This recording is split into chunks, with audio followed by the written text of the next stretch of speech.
పట్టణంలోని బెల్లంపల్లి చౌరస్తా సమీపంలో ఆసుపత్రి కోసం నిర్మిస్తున్న భవన నిర్మాణ పనులలో ప్రహరీ గోడ కూలి 3 కూలీలు చనిపోగా ఒకరికి తీవ్ర గాయాలయ్యాయి.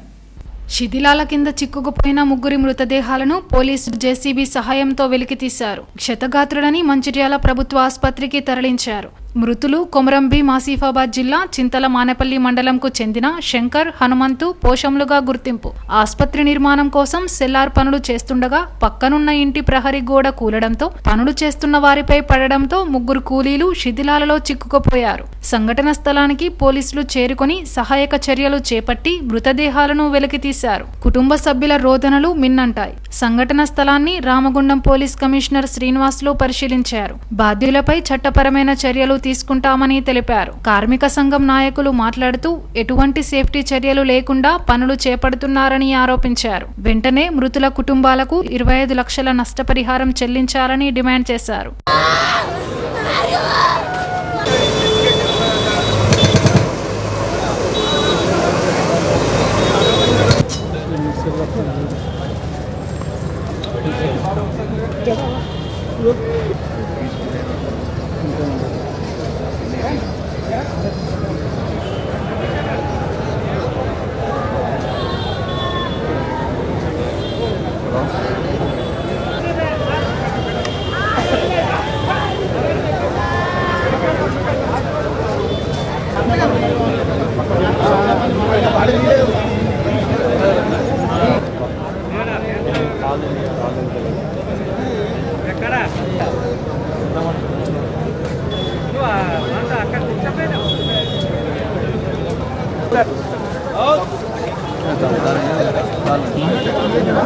मेरे किन्नू गए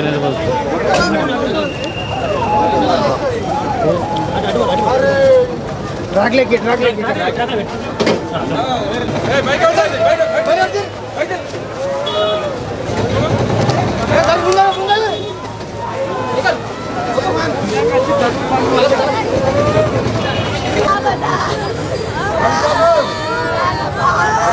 ఇప్పుడు అరిచి చేస్తే కాదన్నా ఇది అదే యాక్సిడెంట్ వినమ్మా.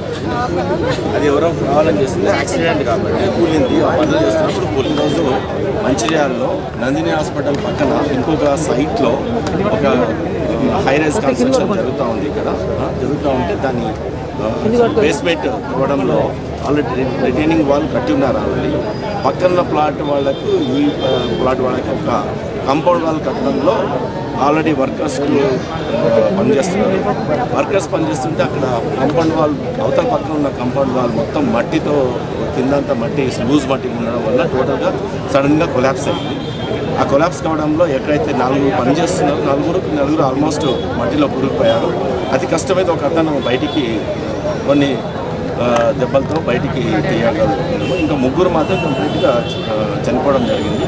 దాంట్లో ఈ యొక్క కన్స్ట్రక్షన్కి మున్సిపాలిటీ వాళ్ళు ఎలా పర్మిషన్స్ ఇచ్చారు, ఏ విధంగా పర్మిషన్ ఇచ్చారు, దాని యొక్క ఈ గైడ్లైన్స్ ప్రకారం ఇచ్చారా లేదా అని కూడా మేము వాకప్ చేస్తున్నాము. ఒక లాస్ట్ పర్సన్ కూడా ఇక్కడ తీస్తున్నాము. రెస్క్యూ ఆపరేషన్ చేస్తున్నాము. అది తీసుకొచ్చి 3 ప్రస్తుతానికి చనిపోయి ఉన్నారు. ఒక పర్సన్ని రెస్క్యూ చేశారు. ఇట్లాంటి కన్స్ట్రక్షన్స్ ఎందుకు జరుగుతున్నాయి, ఎట్లా పర్మిషన్స్ ఇస్తున్నారు, ఈవెన్ కలెక్టర్ గారు కూడా చెప్పడం జరిగింది. త్వరగా కలెక్టర్ గారు కూడా అడిషనల్ కలెక్టర్ గారు వచ్చి విజిట్ చేయవచ్చు. వాళ్ళకు కూడా ఈ కంప్లైంట్ రైజ్ చేస్తున్నాం. ఈ పర్మిషన్ లీగల్గా ఇచ్చారా కాదా, ఇది who's the person, and precautions తీసుకోకుండా ఈ కన్స్ట్రక్షన్ చేయడం వల్ల జరుగుతుందని తెలుస్తుంది. ప్రికాషన్స్ తీసుకుని జరగకపోవచ్చు. So will take the legal action whatever the as per the law, and also will help the persons who are already victims. సంఘటన చాలా బాధాకరంగా ఉంది.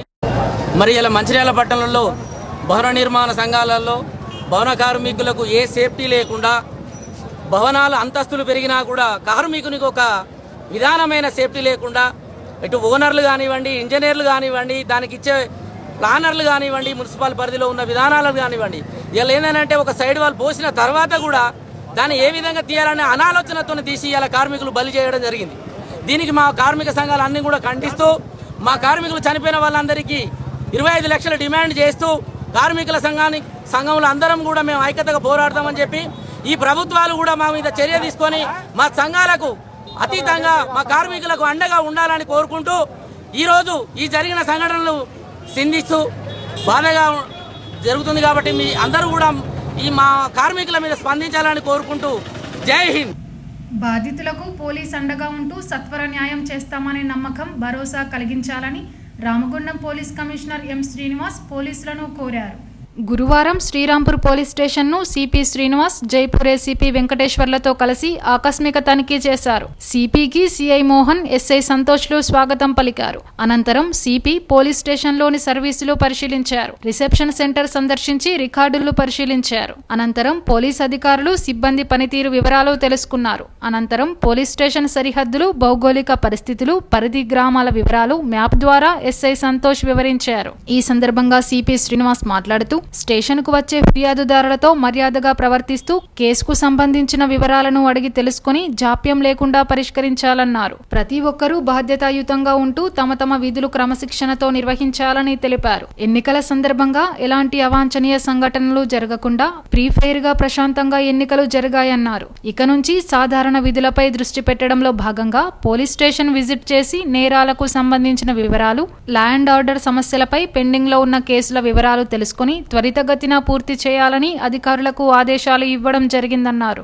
జూలై 1, 2024 నుంచి భారతీయ నాగరిక సురక్ష సంహిత, భారతీయ సాక్ష్య అధినియ చట్టాలు అమలవుతున్న నేపథ్యంలో పలు కేసుల దర్యాప్తు, విచారణలో పాటించాల్సిన నూతన విధానాలపై సిబ్బందికి పూర్తి పరిజ్ఞానం ఉండాలన్నారు. దానిలో భాగంగా రామగుండం పోలీస్ కమిషనరేట్ పరిధి, పెద్దపల్లి, మంచిర్యాల జోన్ అధికారులకు సిబ్బందికి అవగాహన కల్పించేలా శిక్షణ కార్యక్రమం నిర్వహించడం జరుగుతుందన్నారు. పోలీస్ స్టేషన్ పరిధిలో విజబుల్ పోలీసింగ్ నిర్వహించాలని, బీట్లు, పెట్రోలింగ్ పగడ్బందీగా నిర్వహిస్తూ నేరాలను నియంత్రణ చేయాలని ఆదేశాలు జారీ చేశామన్నారు. ఈ కార్యక్రమంలో ఎస్ఐ లక్ష్మీ ప్రసన్న, పోలీసులు పాల్గొన్నారు.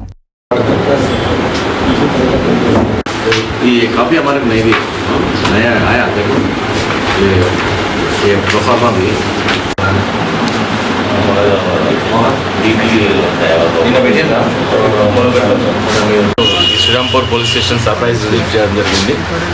డ్యూరింగ్ ఎలక్షన్స్ క్యాంపెయినింగ్, దాని తర్వాత election and after that counting, ఇవన్నీ కొద్దిగా దాంట్లో ఎంగేజ్ అవడం వల్ల క్రైమ్ రివ్యూ ఎలా కొద్దిగా ఎట్లా జరుగుతుంది కొద్దిగా వెనుకబడ్డట్టు అనిపించింది.